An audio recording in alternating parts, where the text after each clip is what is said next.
kuanzia fundi cherehani wa kawaida mpaka kwenda kumiliki chuo cha ufundi pamoja na ubunifu, lakini vile vile kuweza kusambaza bidhaa zake katika mipaka ya Tanzania, kwa maana nje ya mipaka pia ya Tanzania, lakini vile vile kufanya uwezeshaji kwa wanawake hapa Tanzania, na zaidi ya wanawake 1200 kumaliza kutoka katika chuo chake. Ni kitu kizuri sana ama kikubwa sana ambacho mwanamke ambaye tunakwenda kuwa naye leo katika Kidani amekifanya, naye si mwingine bali ni Anna Lunguya, ambaye sasa kupitia kwake tutajifunza mengi sana, lakini kwa ufupi tusikilize wasifu wake.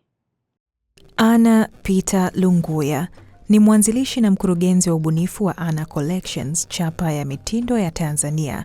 Alizaliwa na kukulia Dar es Salaam, ambako aligundua mapema shauku yake ya mitindo na ubunifu, akivutiwa na uwezo wa vazi lilivyotengenezwa kwa ustadi kubadilisha namna mtu anavyojihisi na kujiamini kwake. Baada ya kuhitimu shahada ya sayansi ya kompyuta, alianza safari yake kutoka hatua ya msingi kabisa kwenye mashine ya kushona, akijenga ujuzi wake kwa vitendo. Hatua hii ilimwezesha kukua na kuwa mbunifu wa mitindo wa kitaaluma, mkurugenzi wa ubunifu na mwanzilishi wa Anna Collections pamoja na Anna Collections Fashion Academy. Mwaka 2015 alianza rasmi Anna Collections kutoka nyumbani kwake Dar es Salaam. Kupitia kazi zake na mapendekezo ya wateja, alijenga mtandao wa wateja uliokuwa kwa kasi. Kufikia mwaka 2017, mahitaji kutoka kwa maharusi yaliongezeka na kusababisha uzinduzi wa Anna Collections Bridal Couture kwa ajili ya mavazi maalum ya harusi pamoja na hafla. Mwaka 2019 alianzisha collection ya Little Princess iliyolenga kuwahudumia watoto kwa mavazi ya kifahari katika hafla mbalimbali. Hatua hii ilipanua wigo wa chapa hiyo kwa kuhusisha vizazi tofauti. Mwaka 2021, Anna Collections ilitambuliwa kama moja ya chapa bora za mitindo nchini Tanzania, ikiwa ni matokeo ya juhudi za muda mrefu za viwango vya ubunifu vilivyowekwa. Kufikia mwaka 2023, chapa hiyo ilikuwa imekuwa na kuwa nyumba kamili ya mitindo iliyojumuisha bridal couture, ready to wear na Little Princess, ikihudumia wateja ndani ya Tanzania na katika ukanda wa Afrika Mashariki. Kupitia safari yake, Anna amechangia pia kukuza sekta ya mitindo kwa kuwajengea uwezo wa bunifu chipukizi zaidi 1200 pamoja na kusaidia kuibuka kwa chapa mpya nyingi za mitindo nchini Tanzania, Kenya, Uganda, Jamhuri ya Kidemokrasia ya Kongo pamoja na Zambia.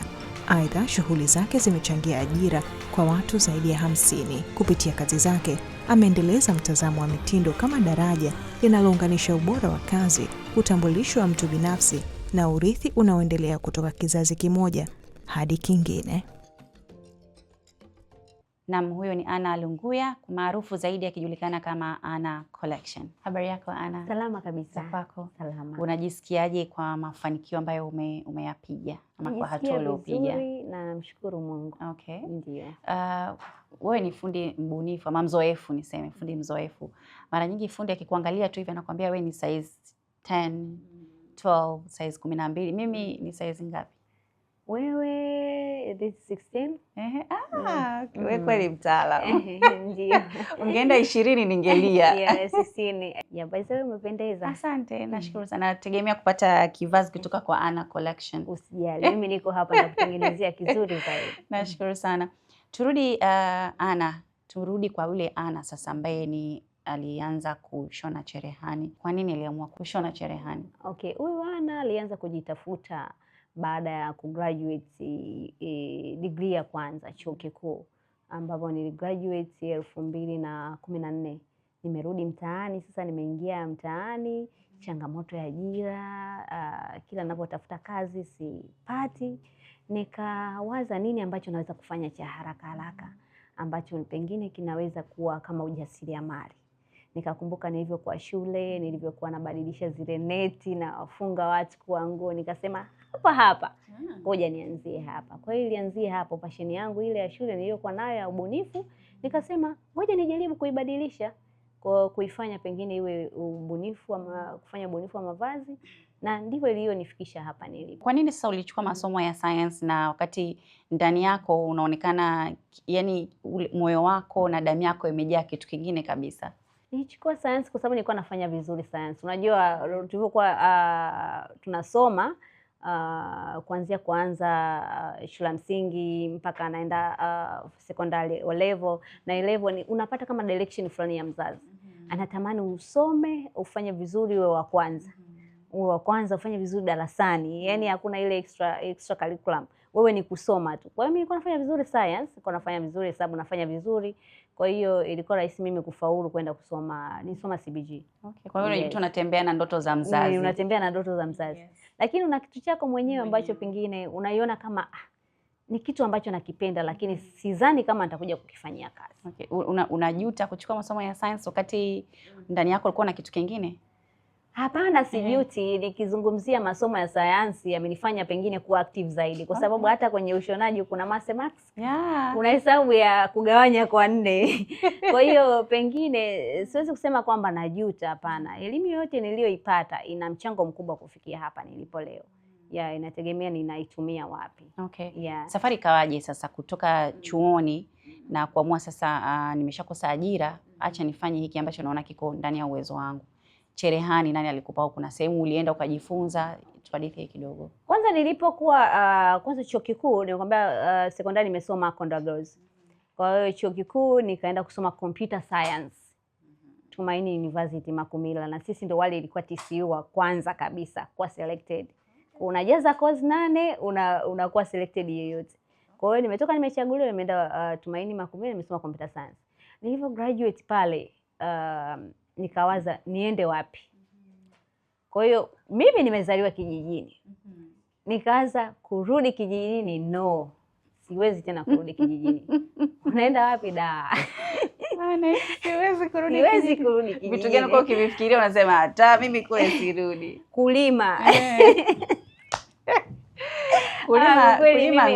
Kulima ni ngumu, kuvuna ngumu. Sasa pengine mzazi ana expect kwamba amekusomesha labda na matarajio na yeye anategemea tu utapata kazi.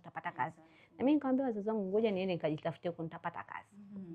Kwa hiyo nifika Dar es Salaam, na nakumbuka nilifikia kwa kakaangu yuko Mtoni Kijichi. Huko ndo nilikoanzia kujifunza. Kuna sehemu panaita kwa fundi Katoto. Kule Kijichi mgeni nani. Kwa hiyo nikaanza kujifunza. Kwanza nilianza kujifunza kwa namna hii.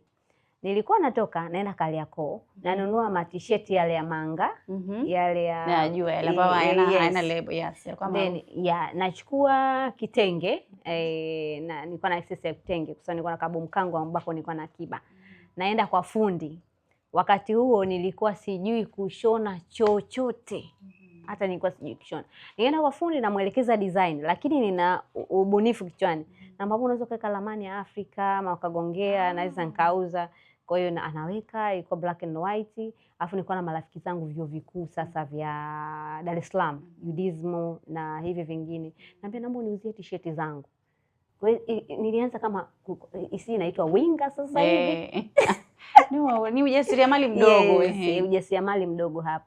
Lakini sasa nikaja nikagundua yule fundi ukienda mara na kazi nyingi, hajaguza kazi yako, alafu watu wanahitaji oda. Kwa hiyo nikanashindwa kumanage. Kwa hiyo nijikuta napata wateja. Napata wateja. Kwa sababu nilikuwa na post. Mimi ni mtu ambaye najua kutumia sana simu. Okay. Vizuri, yani nilikuwa natumia vizuri. Yes, computer science. Naweza kuwa kwenye magrupu ya Facebook. Hata Instagram nilikuwa sijaanza nayo. Kule Facebook kuna magrupu siji ya ushonaji, mimi natupia huko, jamani matisheti mtapata. So baada ya hapo nikadevelop, nikasema mbona watu kama kuna demand hii, watu hivi vitu hamna. Nikaanza na vitu vidogo vingine, vikajo, vitopu natupia. Watu wanataka. Ukiposti watu wanapenda. Wanauliza nitapata wapi. Naenda kwa mafundi wananiangusha. Wakati mwingine unawapelekea design hawaitoi kama ilivyo. Unakuta tena unapoteza soko. So hicho ndo kitu cha kwanza ambacho kilinimotivate kwamba kumbe naweza kujifunza mwenyewe kwa sababu ya kukosewa design. Kwa hiyo ilinisumbua sana. Lakini sasa aliyekuja kunifumbua ni dada mmoja anaitwa Ron designer hapa Tanzania.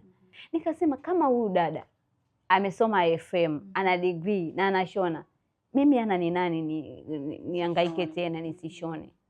Kwa hiyo aliniinspire sana. Ilikuwaje sasa safari ya Anna ikazaa matunda mpaka ukaanza sasa kutengeneza collection zako mwenyewe, magauni yako mwenyewe ya harusi, lakini sasa hivi una chuo zaidi ya watu 1200 wamemaliza pale, ni kitu kikubwa unajua sio rahisi.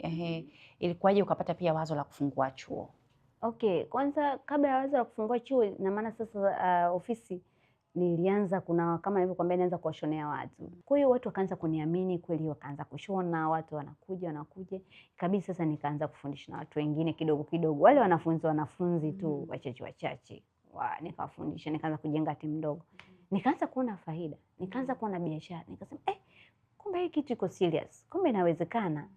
Kwa hiyo kwa pale nikawa nashona vitenge hivyo, lakini naiona faida, nasema let me invest in it. Nikaanza kujifunza sasa kwa nguvu zote, vile nisivyovijua najifunza kwa waliotangulia, kujifunza juu ya biashara, kujifunza ujuzi mpya, kwa sababu hii biashara inakutaka uwe na ujuzi wa aina 3. Ujuzi wa kwanza, ujuzi wa kibunifu ambao mimi naweza nikasema nimezaliwa nao na namna ambavyo nilizaliwa. Ujuzi wa pili ni wa kukata na kushona na kudraft pattern. Sasa nilikuwa tunashona tu hapa Tanzania, tunashona kwa kutumia hii free hand. Kwa maana ukuta nguo ina marekebisho mengi, ukija huku marekebisho. So nikaanza kujifunza pattern drafting techniques za wenzetu wanafanya nini. West wanafanyaje, Nigeria wanafanyaje, India wanafanyaje. Wakati huo sikuwa na soko la bibi harusi, ila maids moja nilomshonea nguo alikuwa anaolewa. Mimi nikamwambia naomba nikushonee bure. Ndio, leta vitambaa, nikikosea mimi nitakulipa. Kweli nilimshonea ile nguo vizuri. Kwa akaambia, nani amekushonea? Ana huyu ndio amekushonea. Huyu Kijichi ndiye amenishonea yeye. So ile kumbe huyu anajua, ile trust. Kwa hiyo kaanzia hapo. Hiyo inaonyesha kwamba kuna kipindi inabidi ujilipue au ujitolee. Kwa mfano kumshonea mtu harusi, nguo ya harusi bure kwa sababu hakuna aliyekuwa amewahi kuona kazi yangu. Kwa hiyo nilijitolea ili watu waweze kuona. Kwa baada ya hapo wateja wakaanza kumiminika. Kiukweli kama kuna investment kubwa ambayo nilifanya kwa wakati huo ilikuwa ni hiyo. Nikatake risk ya kuhama Kijichi nije Kijitonyama. Kwa sababu watu walikuwa wanajua ngoja tuende Sinza. Kwa hivyo nikaanza kukuza timu kidogo kidogo. Kwa hiyo imenichukua hiyo, nikatoka hapo nikahamia Mwenge, timu ikaongezeka, na to cut the story short mpaka sasa hivi ambapo niko hapa na timu ya watu 25. Yes. Ambao ni permanent. 25 yes. Office. Mimi naamini kwamba sio Ana peke yake ambaye anaweza kufanya. Kuna vipaji ambavyo ni vikubwa tu vinaweza kuja kufanya kazi na watu wakalipwa hela nzuri. Na ukizingatia wengi wao ni graduates wako hapo. Kwa hiyo AFA nakumbuka ilianza miaka 3 iliyopita. Ambapo nilikuwa nasherehekea miaka 5 ya Ana Collection. Kwa hiyo mwanzoni darasani nianza kufundisha mwenyewe, nilikuwa nachoka. Nilikuwa nachoka sana, huku ni design, huku nikafundishe, lakini kadi inavyokuwa taasisi na mimi najifunza kwenye management, nikajenga timu. Ambapo sasa hivi imempower kama wabunifu zaidi ya 1200. Wengi wamegraduate hapo. Na imeattract pia wanafunzi ambao wanatoka nje ya nchi. Kitu ambacho nilikuwa sitegemei kabisa. Nchi wanapataje taarifa, wanakujaje na utaratibu ukoje? Okay, digital mimi nimeamini katika social media ina nguvu kubwa sana. Yaani inatufanya kama tu connect. Just imagine mimi sina watu huko Kongo. Lakini kupitia hizi platform za social media tunavyoposti wanaona, alafu hawa Kongo wanakuwa ni wengi kwa sababu wengi wao wanaongea Kiswahili. Na Kiingereza wazungumzi sana. Kwa naona aende Nigeria, English ni barrier kwake. Ni kikwazo. Kwa nchi pekee ambayo anaweza kujifunza aje East Africa kwa sababu lugha ya Kiswahili pia imetusaidia kupata market ya huko, ndo nilikuwa naambia watu. Lakini pia Wakenya wanakuja, wengine Uganda wanakuja. Kwa hiyo bila social media kwa kweli tusingekuwa tumefika hapa nilipo. Huo ndo ukweli. Naam, tuko hapa bado na Ana Collection. Kwa sasa tunapata mapumziko mafupi, tukirejea hapa tutaendelea.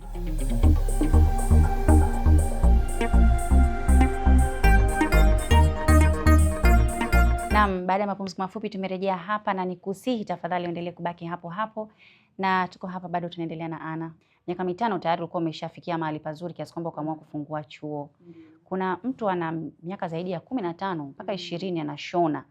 Yaani anashona tu, anashona. Na ndo tunawapelekea mafundi wetu kwa Uswahilini wanashona tu.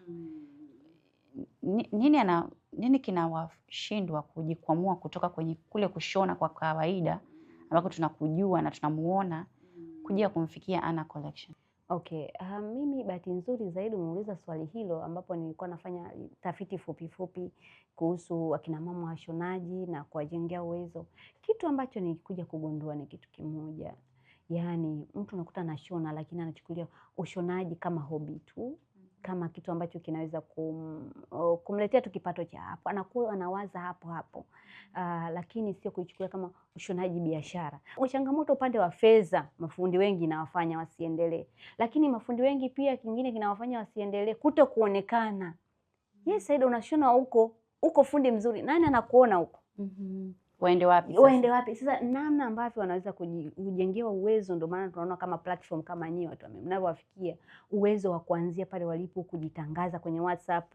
Toka vizuri, kama unatoka kwenye vikundi vya kina mama, kwenye eventi mbalimbali, vaa vizuri, hata kanisani ndio umesimama, si Bwana Yesu asifiwe. Amina, mimi ni fundi. Watu wangapi wamekuona pale? Umewavalisha watu wangapi? Kwa hiyo yale pia itaweza kumsaidia yeye aweze kuonekana. Kwa upande wa kifedha pia kuonekana na kujitangaza na kudhibiti ubora wake, product, yani product inauza zaidi ya. Kwa mtu akishona vizuri, akatoa kwa wakati, umeona, akajitangaza, umeona, akamanage fedha zake vizuri, itaweza kumfikisha. Kwa namna gani wewe kama mtaaluma pia, lakini pia umefanya research hiyo, mnawasaidia hawa ambao wanamaliza kwenda kujiajiri, na hiyo ajira kweli ikazaa matunda, wakaibuka kina Ana Collection wengine, na sio tu kwamba nimeenda kwa Ana nimelipa ada yangu then nashonea kibarazani, maisha yanaendelea. Okay, asante. Kwa kweli hilo ni swali zuri na mimi nimelifurahia, kwa sababu ni moja hapo ya kitu ambacho AFA tumefanikiwa. Unaona hiyo AFA imekuwa successful kwa sababu imefanikiwa, kwa sababu wale watu waliotoka pale wamefanikiwa. Na ukienda kwenye page zetu pale tunashare pia stories za watu alumni mbalimbali, watu wamebadilisha maisha yao Geita, Katoro. Sio hapa Dar es Salaam tu. Kule walipo, sisi tunaamini kwamba mtu anaweza akafanikiwa na kujenga brandi kubwa kule alipo. Iwe ni mkoani, iwe ni nini, watu wanakuja, madamu wananiambia mimi nilikuwa hivi lakini sasa hivi. Mpaka wengine wamejenga ofisi zao. Okay. Na hapa ukiangalia hapa kwa mfano kama wabunifu wakubwa, tunao akina Delightful, kina Queen Frankie, wakina Loose Design, matunda ya AFA yote. Hao ni wakubwa, lakini kule Mwanza pia wapo, Kigoma. Kwa hiyo kila mkoa na DRC wengine mpaka wameanzisha mpaka vya academy pia vya kufundisha watu wengine. Unaona kwamba chuo kimeweza kutoa wabunifu ambao ni wakubwa. Lakini kingine wanabebana wao kwa wao.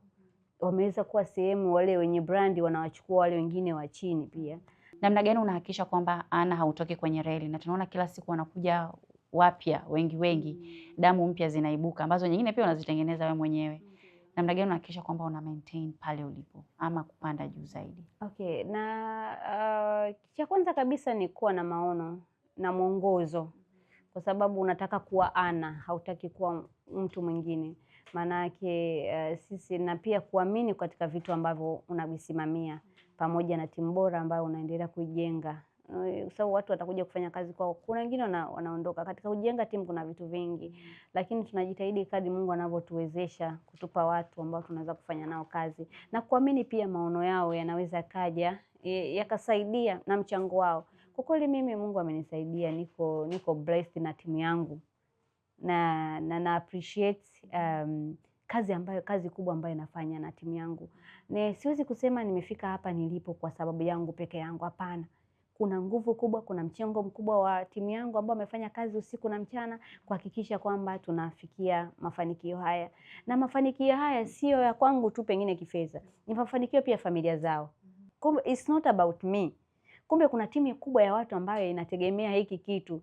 Kwa hiyo wote unajaribu kuwajenga kwamba wote tuweze kuelekeza maono yetu kwa kutegemea vitu ambavyo tunaviamini kwenye ubora. Sisi Ana Collection tunaamini kwenye quality, tunaamini kwenye ubunifu, tunaamini kwenye kumhudumia mteja na kujisikia vizuri. Kama tuendelee kuvishikilia hivi vitu, ndio vitatusaidia kutufikisha mbali. Nguo zetu tunazozizalisha hapa haziishii tu hapa Tanzania kuvaliwa na mabibi harusi wa Tanzania, lakini pia zifike katika nchi hizo, ya kwamba tunakuwa tuna product ile ya moja bibi harusi moja anayekuja na kupata huduma, lakini tunakuwa na product ya ready to wear, kwamba za produce nguo nyingi na kuuza kwenye masoko mengine. Naamini kwamba Watanzania wengi wanatamani sana kuwa wanavaa au wanavalishwa na madesigner wa hapa nchini.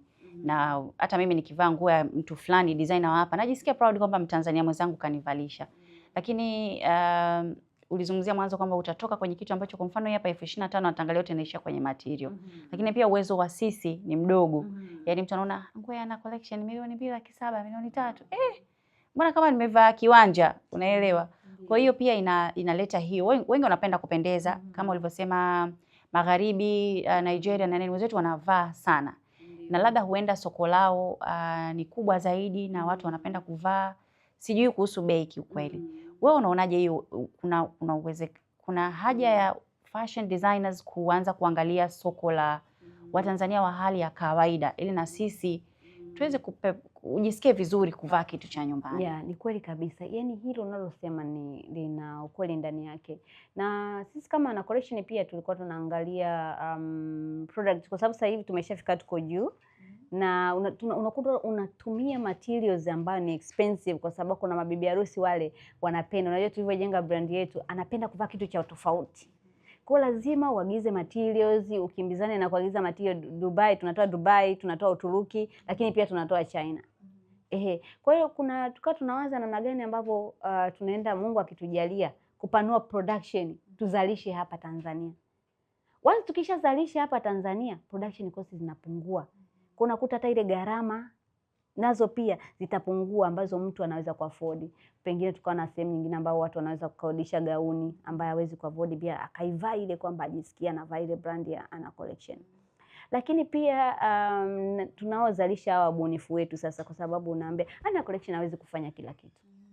Ndio maana naambia washonaji bado kuna fursa nyingi ambazo wao wanaweza kufanya kwamba kuanzia vazi ambalo anavaa mtoto, just imagine mtoto, watoto wetu, mpaka mtu mzima, vyote vinashonwa. Kumbe vinaweza vikatengenezwa hapa Tanzania na watu wasi-import. Kwa hiyo ndio maana hata tunavyowafundisha kule tumewa categorize kwenye niche. Jamani wa ready to wear, hebu tuendeni tukaproduce. Unaamsha kwanza ile mindset. Tuzalishe mitandio yetu, tuzalishe kila kitu cha kwetu, alafu tujikite kwenda kutafuta masoko. Zamani ilikuwa ni kwamba unafundishwa, haya kaa kibarazani, subiria mteja aje akupe order. Sasa hivi toka we mwenyewe anza kutafuta order, alafu njoo shona. Nikushukuru sana Ana, na kama una neno lolote kwa mtoto wa kike ambaye anakuangalia hivi sasa ambaye labda ana ndoto kama zako au anatembea na ndoto za mzazi lakini ndani yake kuna kitu kinamsukuma au hajui nini afanye lakini kumbe kuna fursa kama hizo zipo. Nini unamwambia? Mimi neno langu kwanza kabisa atambue ni nini ambacho anataka kufanya na akiamini. Kama ni kushona, kama ni kupika, kama ni chochote ambacho anakipenda akiamini na akipende kwa moyo. Namba 2, atafute ujuzi wa hicho kitu. Kwa sababu atakifanya vizuri akiwa na ujuzi wake. Kama ni tafuta jua kupika vizuri mpaka watu washangae. Kushona tafuta jifunze jua kushona vizuri mpaka. Lakini namba 3, kifanye kile kitu kionekane na uwe consistent. Usichoke. Hata unapokatishwa, yani huku kwenye safari utakatishwa tamaa kiasi gani, lakini usichoke mpaka utakapo kifanikisha. Na utakifanikishaje? Na ongea na watu. Kwa sababu katika watu ndipo kuna fursa na watu wanaweza kukushika mkono. Uliwahi kukutana na janga lolote kwenye biashara yako na hutaka ukalisahau? Nilianzisha branch huko Kahama. Ilikuwa kama ni kaila kangu yani nimekasevu kwa moyo wote. UTT jamani nitaka hadi kulia. Milioni 7 nimejiwekeza, si kwa mwaka mzima, ilikuwa nimesave kidogo kidogo, nilikuwa natupia 50,000 elfu ngapi UTT. Nikaitoa yote eti nikaenda kuanzisha branch Kahama. Nikaweka nguo. Kumbe watu kule hawashonagi. Kumbe watu wanakodisha. You see? Nilikuwa sijafanya tafiti za kutosha, nimekurupuka, nikajua branch ni sehemu yote unaweza kaanzisha. Kwa ile ilikufa hata, ilipotea yote. Lakini nilijifunza. Kwa kila nilichokosea katika safari yangu kimenifundisha jambo na sikurudia tena. Yes. Kushukuru sana Ana kwa muda wako. Asante sana. Na mtazamaji wa Kidani, nikushukuru pia wewe kwa kutenga muda wako kutufuatilia hapa. Tumezungumza mengi sana na Ana Collection ambaye ni mkurugenzi mtendaji wa Ana Collection, lakini vile vile Fashion Academy ambaye ni mmiliki na mkurugenzi mtendaji wa chuo hicho akipatikana hapa hapa Dar es Salaam. Kwa wale ambao mngependa kujiunga ama kupata mafunzo, basi kuna namba ambayo inapita hapo chini kwenye screen yako 0688475656, ama nenda katika mitandao ya kijamii andika Sauda_Kidani Show ama UTV TZ ama Azam TV TZ, nani itakujibu kwa haraka. Kwa wale ambao unapiga simu, tafadhali usipige, ili upate majibu ya haraka, tuma ujumbe mfupi wa maandishi. Mpaka wakati mwingine, aheri kwa sasa.